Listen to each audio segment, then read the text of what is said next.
merci à tous. On est ravis, ayant participé à l'organisation de cette journée, de voir un public nombreux. Et en tant qu'association et petite équipe, puisque nous sommes 3, une association qui a 20 ans, Sébastien la présentera beaucoup plus complètement que moi, mais c'est une association qui a 20 ans de travail sur le secteur des chemins de Saint-Jacques. Elle est, dès sa création, elle a été ciblée sur le thème Saint-Jacques de Compostelle. Et elle y a travaillé avec une entrée qui est une entrée, on va dire, aménagement territorial, puisque c'est une association qui a été créée par 3 régions françaises, dont 2 sont toujours nos partenaires. La région Midi-Pyrénées, qui est notre commanditaire principal, y compris sur le plan financier, et la région Aquitaine, qui très fidèlement, depuis 20 ans, nous aide aussi. Et ensuite, beaucoup de partenaires, mais je laisse à Sébastien le soin de vous présenter cette association dans ses structures, ses fonctionnements, ses buts et puis l'ensemble de ses missions. Travaillant sur le thème de Saint-Jacques de Compostelle depuis 20 ans, on est assez naturellement entrer en dialogue avec l'Association des biens français du patrimoine mondial, qui a eu la gentillesse de nous inviter à ses premières réunions, notamment les premières réunions qui ont concerné les biens en série. Les chemins de Saint-Jacques ont été inscrits au patrimoine mondial en 1998, ils l'ont été en tant que biens en série. Ces discussions nous ont amenés à remonter un petit peu dans l'histoire, en tout cas, à nous replacer dans le contexte historique qui a vu naître, on va dire, le concept des chemins de Saint-Jacques de Compostelle, parce qu'on va essayer de vous démontrer qu'en réalité, c'est une construction parfaitement organisée, avec des buts qui sont à la fois des buts géopolitique au niveau de l'Europe déjà au IXe siècle, et que cette dimension européenne, nous la retrouvons parfaitement aujourd'hui. Alors vous avez ici sous les yeux, de façon un petit peu simplifiée, la carte des itinéraires culturels européens. Le caractère européen des chemins de Saint-Jacques n'a pas échappé au Conseil de l'Europe, puisque en 1987, le premier itinéraire culturel à avoir été désigné par le Conseil de l'Europe a été celui des chemins de Saint-Jacques de Compostelle. Alors vous voyez que c'est un réseau extrêmement étendu qui vraiment prenait un public de pèlerins, on va dire, de provenance extrêmement diverses et extrêmement rayonnantes.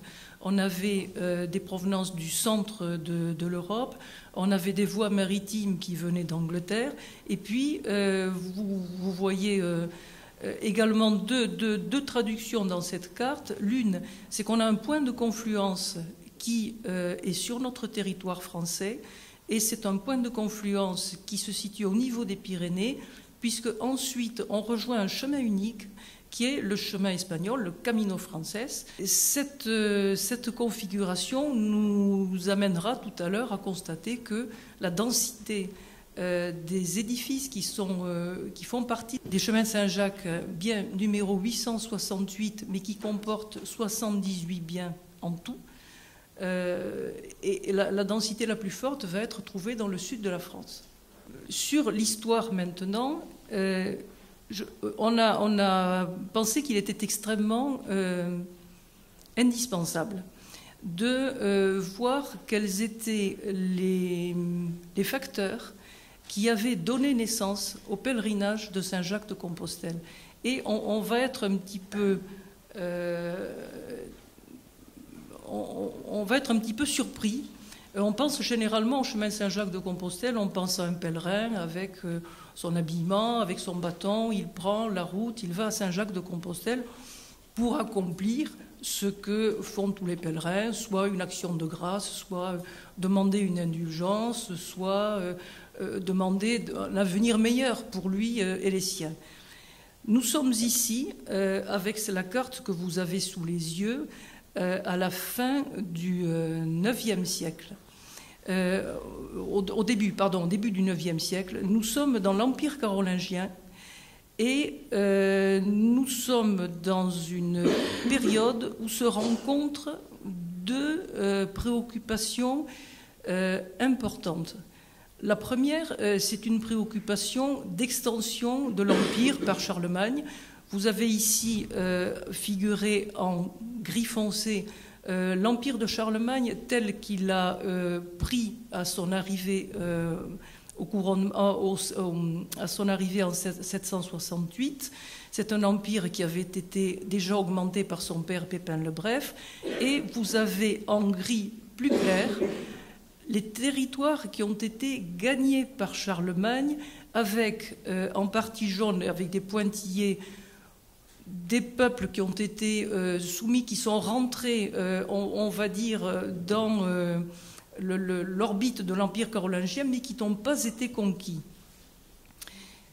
Et ensuite, assez intéressant, derrière les Pyrénées, vous avez en grisé ce qu'on appelle la Marche d'Espagne, et vous avez en pointillé des territoires qui ont été également pacifiés par Charlemagne, gagnés à son administration, mais non conquis. Et enfin, vous avez en vert, dans la partie basse, tout ce qui était l'occupation maure de, on va dire, l'espace européen, bon, qui était dans la partie africaine, avec la Sicile et la Corse. Et là, avec la Sicile et la Sardaigne, pardonnez-moi, et enfin le territoire de l'Espagne, qui fait partie de l'espace du continent européen.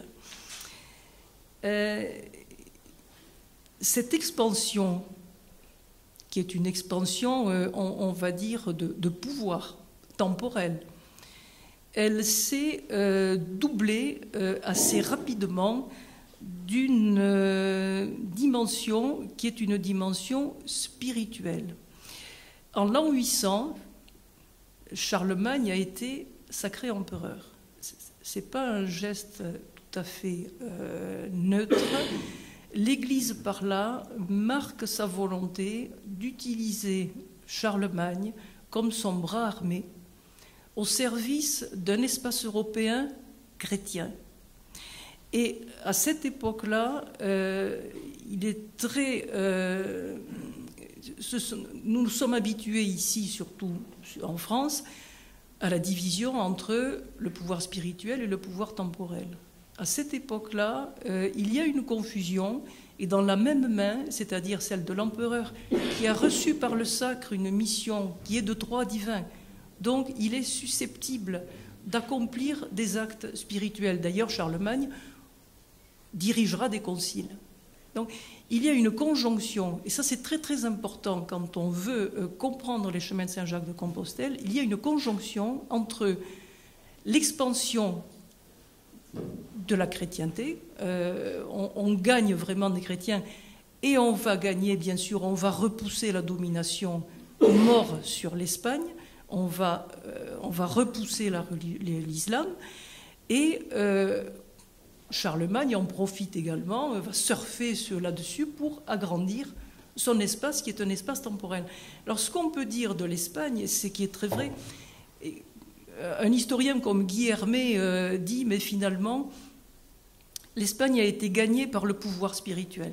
Et l'Espagne n'est jamais parvenue à se débarrasser du carcan qui fait qu'elle a été conquise, non pas par un pouvoir temporel, mais par un pouvoir spirituel.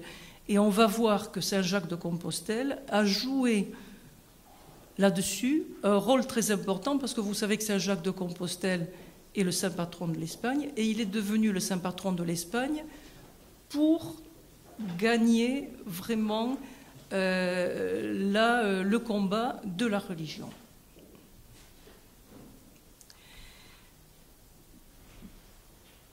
Je poursuivrai sur le chapitre spirituel en disant que dans cette période-là, on est aussi à une période où la religion catholique, la chrétienté, la religion chrétienne a été, au IVe siècle, est devenue la religion officielle de l'Empire romain d'Occident.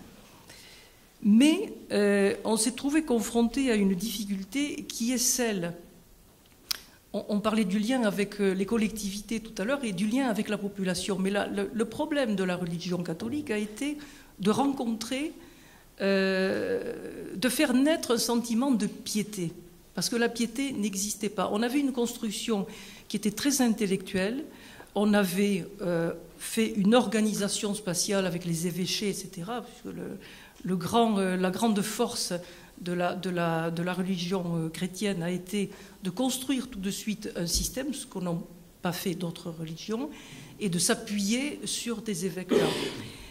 Elle a dû s'appuyer sur ces évêques-là parce qu'elle a dû résoudre un problème interne qui était celui des hérésies. Donc il fallait absolument avoir sur le terrain des correspondants pour pouvoir vraiment établir la foi chrétienne, mais on continuait de l'établir de façon un petit peu plaquée. La messe était dite en latin. On n'arrivait pas à rencontrer, à susciter cette piété populaire. Alors, on a inventé, on a mis en place, j'appelle ça, c'est un peu irrévérencieux, mais ça n'a que la valeur que je lui accorde, un peu une boîte à outils, pour faire en sorte qu'on passe de pratiques qui étaient des pratiques de paganisme à des pratiques religieuses. Un des grands moyens pour parvenir à cela a été le pèlerinage. Quand on dit le pèlerinage, on sort du pèlerinage de Saint-Jacques-de-Compostelle, c'est le pèlerinage en tant que tel, en tant que moyen. Il y avait beaucoup de pèlerinages. Et pour créer un pèlerinage, on a un personnage important, un saint, et on a un lieu dans lequel ce saint repose ou dans lequel il vit. Quand il vit dans ce lieu, il y a toute il y a tout l'accomplissement de bienfaits qui sont appelés in vita, c'est-à-dire il est de son vivant, il peut, le roi qui est de droit divin peut guérir des écrouelles, Saint-Martin qui a fait beaucoup de miracles peut guérir de la paralysie, etc. Mais tout ça a une fin. Donc il a fallu trouver un relais après la disparition de ces saints personnages qui attiraient beaucoup de monde dans le lieu où ils habitaient.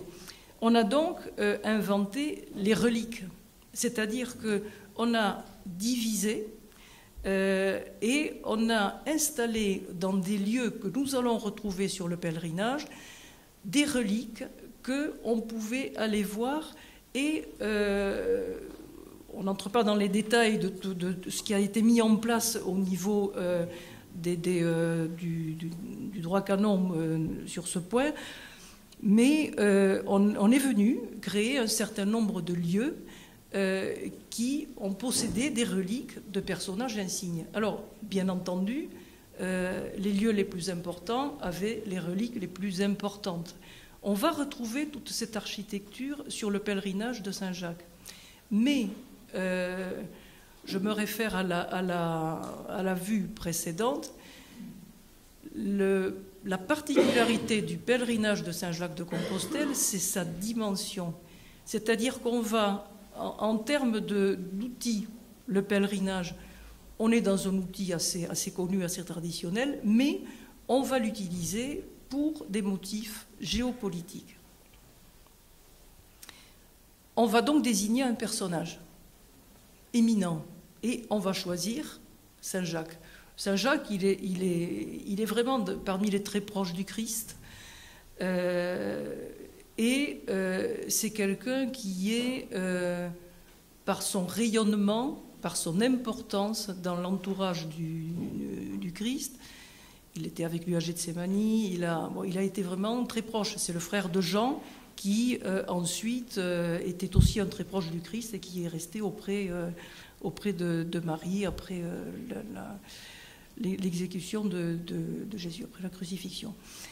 On a donc pris quelqu'un. Alors ce personnage, vous le voyez, c'est le deuxième partant de la gauche sur la vue que vous avez. Vous voyez qu'il a une petite besace avec des coquilles. C'est, je crois, la cathédrale de Dax qui accueille ce registre latéral de son portail principal. Donc, un saint tout à fait éminent. Et puis, qu'est-ce qu'on sait de ce saint ? On sait qu'il était vraiment un des apôtres majeurs de la chrétienté, qu'il a été décapité en 41 par Hérode Agrippa. Et là, nous entrons dans une construction qui est une construction légendaire. Après son exécution, il est mis dans une barque par 2 disciples et cette barque, qui est mise à l'eau en Palestine, remonte et échoue en Espagne, en Galice, sur une côte dans un lieu qui s'appelle Padrón, un petit port. La représentation de cette arrivée, vous l'avez sous vos yeux, c'est une peinture murale qui est ici dans la région, à l'église de Radastens. Pourquoi l'Espagne ? On a tenté de trouver des justifications. On a dit, mais c'est vraiment, on est dans la construction légendaire. Il semble que dans sa vie d'apôtre, Saint Jacques soit venu à un moment évangéliser l'Espagne. Bon, à part une petite mention qu'en fait Saint Jérôme, on est vraiment dans l'ignorance totale. On n'a pas trouvé de preuve de la présence de Saint Jacques en Espagne. Donc, on a une arrivée avec un point de chute qui va être, si on revient, pardonnez-moi, vraiment au Finistère européen. Donc, vous voyez qu'il n'y a aucune fantaisie dans le choix du saint personnage et dans le choix du lieu. Alors voilà la transition de Saint-Jacques. Ce qu'on peut dire aussi de cette peinture murale et de ce qu'elle représente, c'est qu'il arrive dans une barque de pierre. Et là aussi, il y aura un souci de lien avec les croyances locales, puisque la barque de pierre, dans les croyances celtiques, est un équipage qui est réservé aux personnages de très haut rang. Alors, on parlait de Charlemagne tout à l'heure, on va y revenir. On continue d'être dans la construction légendaire du mythe Saint-Jacques. En haut, à gauche de la vue qui est sous vos yeux, vous avez l'apparition de Saint-Jacques à Charlemagne. Charlemagne est couché dans son lit et Saint-Jacques lui apparaît en songe. Et vous voyez qu'en haut de cette petite vue, qui est une enluminure d'un manuscrit du XIIe siècle qui se trouve à la bibliothèque municipale de Toulouse, qui possède un fond ancien extrêmement riche, Saint-Jacques désigne la Voie lactée et il y a à Charlemagne, il y a un endroit pas très loin, Charlemagne est en campagne en Espagne, on est à 778, il est devant Saragosse, devant Pampelune, pardon, il est au siège de Pampelune, et c'est à cet endroit-là que Saint-Jacques va lui apparaître en songe. Invention complète, puisque Charlemagne est mort en 814, et que donc, on est venu ensuite raccrocher une apparition de Saint-Jacques à Charlemagne. Et puis, sur la vue que vous avez en bas à gauche, on va être beaucoup plus précis. Charlemagne est à gauche, il est sur un cheval blanc, et en face de lui, il y a des diablotins, ce sont des morts. Donc, c'est Charlemagne, il va chasser les morts d'Espagne. Et tout ceci va être amplifié. Alors, revoilà Saint-Jacques, pour le coup, il n'est plus du tout Saint-Jacques apôtre, il est Saint-Jacques pèlerin, vous voyez qu'il a la coquille figurée sur le chapeau. Il est à la bataille de Claviro, on est au début du IXe siècle, et évidemment, vous voyez bien qu'en bas de la vue, ceux sur lesquels il porte sa lance ne sont pas des chrétiens. Et voilà comment on arrive à construire l'image de Saint Jacques Matamor.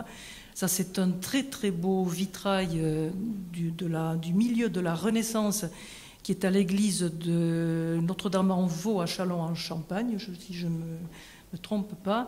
Et on va, dès le IXe siècle, avoir la naissance, je l'ai figuré avec un petit encart, c'est cette épée rouge, on a la naissance de l'ordre de l'épée qui, en Espagne, va perdurer avec des subsides qui vont être prélevés et dont la source ne sera interrompue qu'en 1812. Et qu'on est dans une continuité très intéressante. Tout ça pour essayer de faire comprendre qu'on est dans un système qui a puisé dans une réalité, qui a répondu à des urgences, qui étaient des urgences tout à fait politiques, et dans leur dimension temporelle, et dans leur dimension spirituelle. On va voir maintenant comment le pèlerinage a pu s'organiser et comment on va retrouver cette organisation du pèlerinage traduite dans tous les éléments, c'est-à-dire les 64 édifices, 7 séries d'édifices et 7 tronçons de chemin qui font partie du bien numéro 868 inscrit en 1998 au patrimoine mondial. On va passer peut-être assez rapidement sur le pèlerin. Bon, voilà quel était l'équipement du pèlerin. Vous voyez que c'est un équipement sur la vue de gauche qui est extrêmement pratique, qui est conçu pour permettre la marche. Et la marche, on a vu tout à l'heure les itinéraires, on partait pour des temps extrêmement longs, on partait pour plusieurs mois et ensuite il fallait revenir. Maintenant on revient en train ou en avion, on revenait à pied, avec des risques du chemin qui étaient à la fois les risques des voleurs, les risques de la maladie, tout un tas de misères qui pouvaient arriver. Alors cet équipement, on voit qu'il a plusieurs éléments distinctifs. On a le bâton de pèlerin, qui était à la fois une aide à la marche, mais qui était aussi un élément de défense, parce que c'est un bâton ferré. Si certains d'entre vous connaissent les bâtons basques qu'on appelle des maquilas, c'est exactement le même type d'outil. On a le chapeau, vous voyez que c'est au départ un chapeau plat.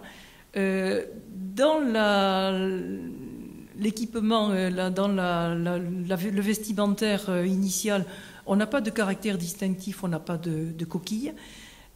En revanche, c'est un habillement qui va évoluer, et vous l'avez sur la partie droite, c'est un vitrail de la cathédrale de Genève, où on va avoir la figuration du pèlerin telle qu'on se l'imagine assez volontiers aujourd'hui, avec un grand manteau, avec un grand chapeau à bord relevé, avec la coquille Saint-Jacques sur le bord de ce chapeau relevé. C'est un habillement qui apparaîtra aux environs de la fin du XIIIe, début XIVe siècle. Dans cet habillement, on va trouver deux choses importantes. Je les mentionne parce qu'elles vont servir à identifier les sépultures de pèlerins et donc à valider les passages de pèlerins au jour d'aujourd'hui. Il y a deux choses qui sont toujours conservées quand on trouve au cours de fouilles des sépultures de pèlerins. C'est la coquille, bien sûr. Alors cette coquille, c'est pas... On a beaucoup écrit sur la coquille. En réalité, la coquille Saint-Jacques, c'était quelque chose qui existait sur les côtes de Galice. Et donc on l'a ramené du pèlerinage et on a confondu après. On ne part pas généralement avec la coquille, mais on revient avec. Et on avait un autre élément qu'on appelait une enseigne de pèlerin.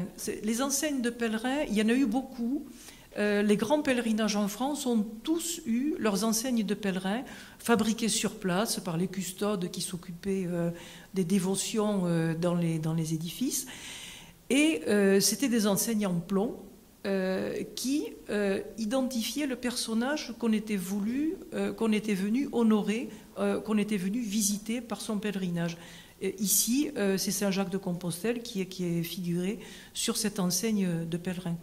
Ce sont des éléments très très importants. On a trouvé dans des sépultures régulièrement des enseignes de pèlerins. Dans l'organisation du pèlerinage, on l'a vu tout à l'heure, le pèlerinage médiéval prend sa force dans l'existence des reliques. Vous avez ici sous les yeux deux reliquaires qui sont deux reliquaires très connus. Le premier est un reliquaire qui est un travail limousin du XIIe siècle. Nous sommes à l'église Saint-Cernin de Toulouse. Et le deuxième reliquaire est un reliquaire beaucoup plus ancien, c'est un reliquaire carolingien. Ces reliquaires qui sont très très richement ornés contiennent des reliques qui sont d'importance variable. Les églises ne devaient leur fréquentation qu'à l'importance de ces reliques, donc elles avaient le souci d'en avoir le plus possible et d'avoir les meilleures reliques possibles. Et la vue que vous avez sur la partie droite de la photo illustre une pratique qui a été assez courante pendant le Moyen-Âge, qui est celle du vol des reliques. L'histoire de Sainte-Foy, mais elle s'est répétée sur d'autres lieux. Sainte-Foy était une jeune martyre qui avait été martyrisée à Agen, et on avait construit à Agen un reliquaire très très important, très beau, que vous avez sous les yeux. Et puis, cette relique a été très convoitée par les moines prémontrés de Conques, et un des moines prémontrés s'est fait admettre dans le couvent d'Agen où était conservée la relique, et au bout d'un certain nombre d'années, même je crois, il a gagné la confiance et il est parti avec la Sainte-Foy qu'il a amenée à Conques. Donc vous voyez que c'était vraiment la relique est d'une importance particulière, et l'importance des reliques, on va la retrouver sur tout le développement des chemins de Saint-Jacques. C'est une scansion, on va dire, essentielle dans le parcours du pèlerin. Deuxième moyen vraiment de captation de l'intérêt du populaire vers la religion chrétienne. Pourquoi faut-il se tourner vers la religion chrétienne? Parce qu'il y a des miracles. Et ces saints personnages font des miracles. Alors, le plus connu sur le chemin de Saint-Jacques de Compostelle, c'est le miracle du pendu des pendus. Si vous lisez ce vitrail, sur la partie gauche, vous avez le pèlerin, en réalité c'est un couple de pèlerins qui part à Saint-Jacques de Compostelle avec leur fils. Ils s'arrêtent dans une auberge, l'histoire se passe à Toulouse. Et dans cette auberge, on leur sert le repas du soir, et il y a une jeune servante qui trouve le fils de famille assez séduisant, et elle lui fait des avances. Et lui est très motivé par son pèlerinage, donc il ne donne aucune suite, il reste assez impassible, et elle en nourrit un désagrément assez profond, à tel point qu'elle va s'arranger pour qu'un malheur arrive sur la tête de ce garçon, et elle va cacher dans son sac une petite écuelle en argent qui servait au service de table. Le lendemain, quand le couple et le fils repartent, elle se précipite en disant à l'hôtelier, il manque quelque chose, il y avait une petite écuelle, je ne la trouve plus, etc. Donc on va chercher dans les sacs, et on trouve l'objet dans le sac du jeune homme. Il est jugé, et illico, il est pendu. C'est la deuxième partie du vitrail, c'est la partie centrale. Et si vous regardez bien, sous les pieds de ce malheureux qui est pend à son gibet, il y a Saint-Jacques qui s'interpose et qui retient ses pieds. Troisième épisode, la partie droite, le couple revient d'Espagne, il a fait ses dévotions, il rentre du pèlerinage, il repasse à Toulouse et il va voir le fils. On est dans un domaine légendaire, mais bon, peu importe. Il est vivant. Alors c'est une surprise générale, qu'est-ce qui s'est passé? On va voir le juge, on dit, mais écoutez, on explique que le pendu est encore vivant, et le juge qui est en train de manger l'énorme poulet dit, écoutez, il est vivant comme si ce poulet que je suis en train de manger prenait son envol, et le poulet s'envole. Alors, vous savez que cette légende, elle est un petit peu reprise aussi au Portugal, c'est le coq de Barcelos, et elle est surtout représentée en Espagne à Sébastien, à Santo Domingo de la Calzada, voilà, où vous avez dans l'église, comme vous allez tous aller faire le pèlerinage de Saint-Jacques, quand vous entrerez à l'église de Santo Domingo de la Calzada, vous verrez une magnifique cage avec 2 poulets. Alors il y en a 2 parce qu'au début il y en avait un, il s'ennuyait beaucoup, donc on a mis un couple, on trouvait que c'était mieux, et ils sont nourris, entretenus, et voilà, ils sont là pour témoigner de la permanence de la légende du pendu des pendus. Alors ce qui est intéressant, c'est que c'est la propagation de la légende du pendu des pendus, et elle nous remet dans le schéma qu'on a vu tout à l'heure et dans la force de rayonnement. On est là sans doute vers l'apogée du pèlerinage, vers le XIVe ou le XVe siècle. Et d'ailleurs, énormément de représentations du pendu des pendus datent des XIVe, XVe et même XVIe siècle. On va les retrouver sous des formes différentes, le vitrail comme on vient de le voir, de la sculpture sur bois, de la statuaire, énormément de formes de vocabulaire, de représentation. Donc vous voyez qu'on a créé le pèlerinage et tout a très bien fonctionné, ce pèlerinage qui s'est expansé au niveau de l'espace européen. Bon, on va arriver au plat de résistance, là, au sujet qui nous concerne directement aujourd'hui, mais on avait estimé, nous, nécessaire de faire ce retour historique parce qu'il permet de se situer dans quelque chose qui est ni proprement confessionnel, ni proprement politique, mais qui est la conjonction des deux. Donc on a fait aussi de l'aménagement du territoire, parce que ce qu'on ne dit pas, c'est que les chemins de Saint-Jacques ont été effectivement des voies d'échange où se sont mélangées des influences. En remontant du sud vers le nord, on a vu des influences arabo-musulmanes, on a vu des influences plus nordiques qui sont descendues en Espagne. Le temps manque, c'est le sujet d'une vraie conférence et on n'a pas vraiment le temps de développer ce sujet, mais c'est un sujet extrêmement important.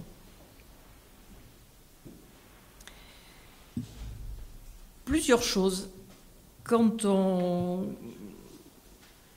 essaie de décrire les chemins de Saint-Jacques en France, en tout cas le bien tel qu'il a été inscrit au patrimoine mondial en 1998. Les 4 voies de pèlerinage, les lieux de la dévotion, c'est-à-dire la concrétisation, les représentations concrètes, les édifices qui ont vu le passage des pèlerins. Tout ce qui concerne l'aménagement des chemins, on facilitait la pérégrination. L'hiver, on passait à certains endroits. L'été, il y avait des gués. Tout ça figure dans ce qui a été repéré au niveau de la protection. Les nécessités de l'accueil, ce sont les établissements monastiques, le réseau clunisien en premier lieu, et les soins, l'organisation des hôpitaux. Donc voici figuré sur cette vue, de façon volontairement simplifiée, les chemins de Saint-Jacques avec leur contenu tel qu'ils ont été inscrits au patrimoine mondial en 1998. Alors, vous voyez qu'il y a 3 types de biens assez différents, on va dire deux types d'approches assez différentes. Il y a 64 monuments plus 7 ensembles, c'est-à-dire 71 monuments identifiés, puis il y a 7 sections de sentiers. Et Enfin, l'ensemble assez rassemblé sur les 4 voies de pèlerinage que chacun d'entre vous certainement a à l'esprit, en partant du sud, la voie d'Arles, puis au-dessus la voie du Puy, la voie de Vézelay, la voie de Tours. Si vous vous remémorisez la carte que nous avons vue, la première carte que j'ai projetée, on voit bien que ces 4 voies vont être le réceptacle des voies qui viennent du nord à l'ouest, à l'est de l'espace européen. La voie d'Arles est un petit peu particulière parce que c'est une voie qui peut être à double sens, puisque c'est une voie qui peut aller aussi vers Rome. C'est certainement la voie la plus ancienne du pèlerinage, c'est d'ailleurs la seule qui passe par le col du Somport, qui ne passe pas à Roncevaux, et on sait par les textes que le premier établissement hospitalier sur les chemins de Saint-Jacques a été installé au col du Somport. Alors pourquoi 4 voies et pourquoi les avoir nommées? On rentre là dans la codification du pèlerinage. Tous les pèlerinages, en tout cas les plus importants, ont été à un moment ou à un autre codifiés. C'est-à-dire qu'on remettait au pèlerin un livret qui lui indiquait les conditions dans lesquelles il pouvait faire le pèlerinage. Pour Saint-Jacques-de-Compostelle, c'était beaucoup plus compliqué parce que c'était une distance, on n'était pas dans un pèlerinage de proximité, c'était une distance qui était assez longue. Donc, à partir du moment où le pèlerinage a commencé, on a essayé de trouver le moyen de guider l'ensemble des pèlerins qui venaient. Alors, quand on dit l'ensemble des pèlerins, on est sur une période qui va du Xe au XVIe siècle, avec une montée en charge progressive, après la découverte du tombeau de Saint-Jacques-de-Compostelle, dont je m'empresse de dire que ça n'était pas en 813, parce que je crois que le ministère de la Culture, j'en profite, j'ai entendu dire qu'au titre des célébrations nationales, on avait choisi de marquer en 813 la date de la découverte du tombeau de Saint-Jacques.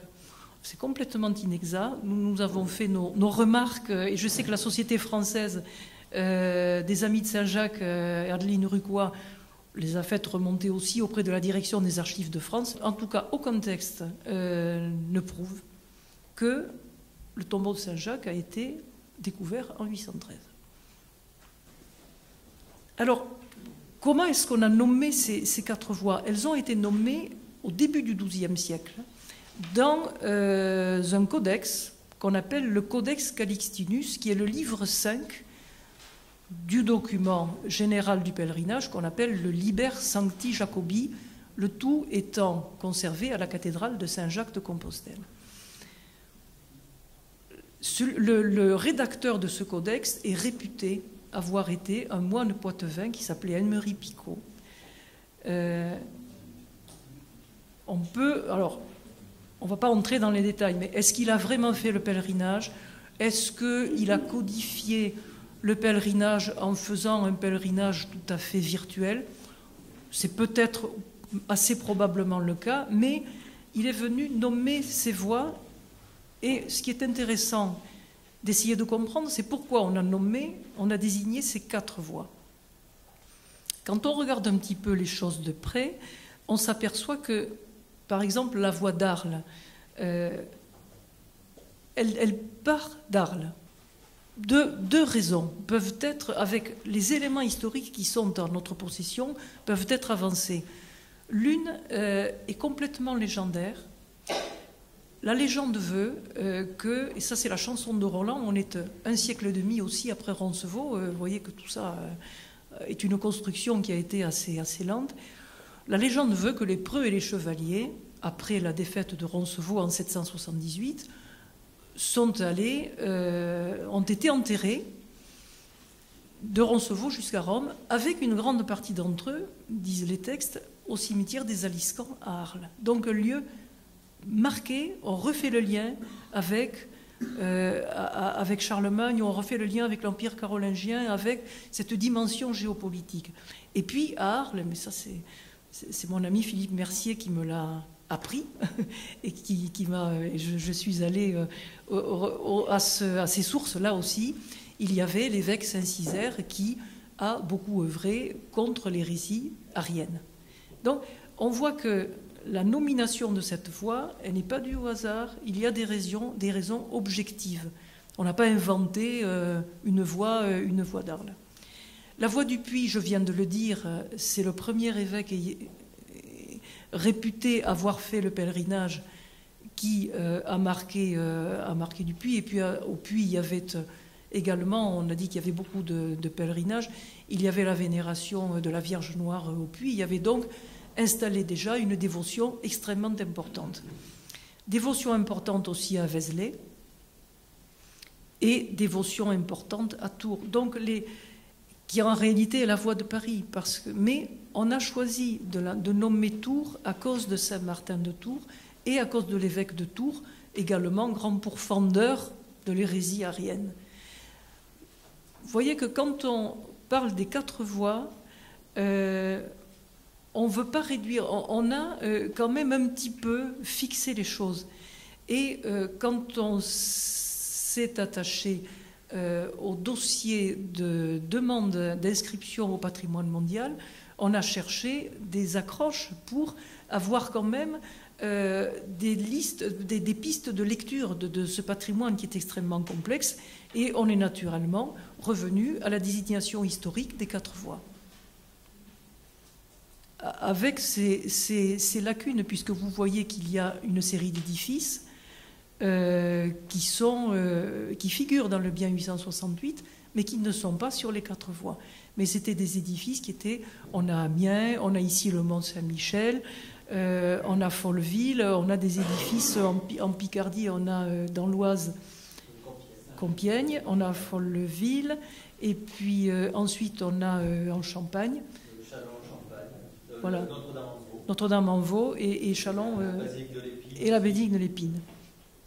On s'est intéressé à un patrimoine spécifique aux églises de pèlerinage, et évidemment qu'on rencontre sur les chemins de Saint-Jacques.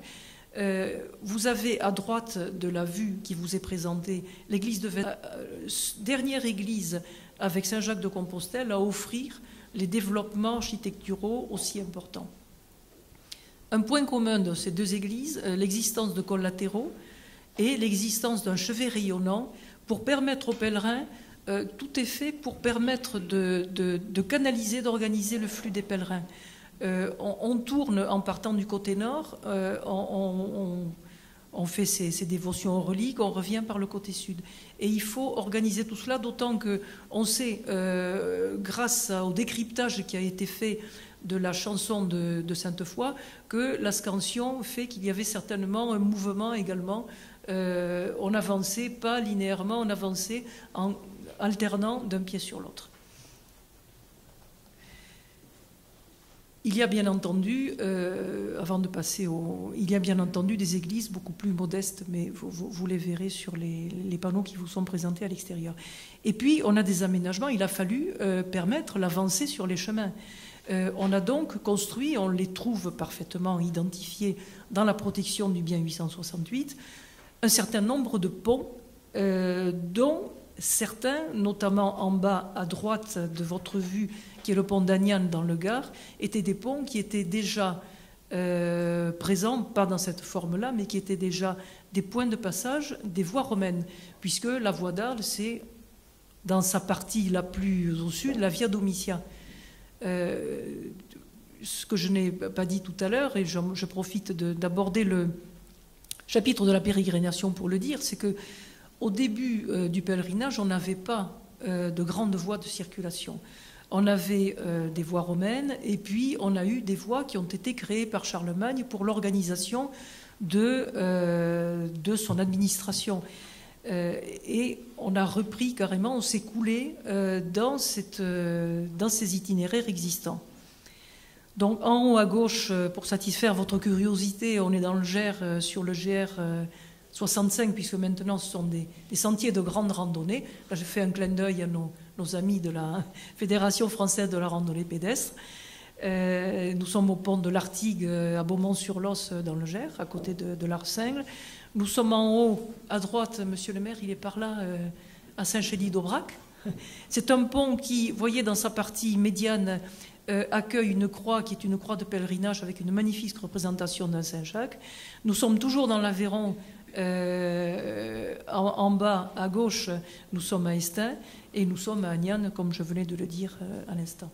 L'accueil sur le chemin, l'accueil, c'est l'accueil du réseau clunisien. Nous avons ici un exemple qui est magnifique dans notre région, qui est le cloître qui est l'abbaye de Moissac, dont le cloître figure sur cette diapositive. L'accueil, c'était un accueil spirituel, c'était aussi un accueil de soins, mais l'accueil de soins, il va aussi se faire dans des établissements qui sont des établissements religieux, parce que l'hospitalité au Moyen-Âge, les soins, c'est une notion complètement chrétienne. Celui qui est dans la rue à côté de vous peut être le Christ. Donc on ne peut pas le laisser dehors. Donc on construit des hôpitaux. Ici, c'est l'hôpital de Pont. C'est un hôpital absolument magnifique dans son état de la fin du XIIe siècle, avec des charpentes à 80% authentiques, une architecture somptueuse, un petit jardin d'herbes, toute une série d'aménagements propices aux soins. Je vous engage vraiment à aller le voir. C'est un très bel exemple d'architecture pour l'accueil et les soins. Et ensuite, alors ces soins, vers le XVIIe siècle, on s'est beaucoup ému d'avoir du vagabondage. Il y avait beaucoup de vagabondage. C'était une source de troubles à l'ordre public. Et au XVIIe siècle, on a commencé à codifier. Et c'est là que sont nés les hôpitaux généraux qui avaient pour mission première d'accueillir les personnes qui étaient des vagabonds, mais aussi quand même de les interner pour mettre fin aux troubles de l'ordre public. Alors il se trouve que les pèlerins ont été concernés de façon indirecte par ces lois, puisqu'on a cité au titre des vagabonds les pèlerins, ceux qui étaient sur le pavé au prétexte qu'ils se rendaient à Saint-Jacques, mais qui n'avaient aucun lien de rattachement au territoire sur lequel ils étaient installés. Alors j'en terminerai en abordant la complexité du bien. On retrouve, vous voyez, la répartition qu'on a vue tout à l'heure, qui est cette répartition naturelle due vraiment à l'entonnoir au passage des Pyrénées. On voit que Midi-Pyrénées-Aquitaine et Poitou-Charentes sont les régions de loin les mieux dotées, en tout cas sur le bien 868, je tiens à le préciser, parce qu'on a fait une photographie à un moment donné, mais comme toutes les recherches historiques, voilà, elles ménagent des surprises. On a également 7 tronçons qui ont été repérés on a participé avec la Fédération française de la randonnée pédestre et une archéologue qui avait été missionnée pour repérer ces tronçons, qui sont jalonnés par des petits édifices qui ne sont pas nommés dans le bien 868, mais qui sont très très importants, qui sont des aspects aussi qui vont nous occuper, identifier ces biens, enfin les nommer en tout cas. Voilà l'état qui s'offre à notre travail, qui, vous l'imaginez, au moment où on parle de plan de gestion, comme on vient de l'évoquer ce matin, rend le travail sur les chemins de Saint-Jacques-de-Compostelle particulièrement difficile, mais c'est un travail passionnant. En tout cas, il passionne notre petite équipe de 3 plus moi. Et on est tout à fait ravis de pouvoir bénéficier de l'adossement à l'Association des biens français du patrimoine mondial, qui nous aide beaucoup dans la progression de nos réflexions, qui nous apprend. Bon, si on peut livrer aussi quelques petites avancées de l'autre côté, on en est très heureux. Et puis l'aide voilà, du ministère de la Culture et très matériellement de la DRAC Midi-Pyrénées. Monsieur le directeur, on tient à vous remercier voilà, de vos encouragements.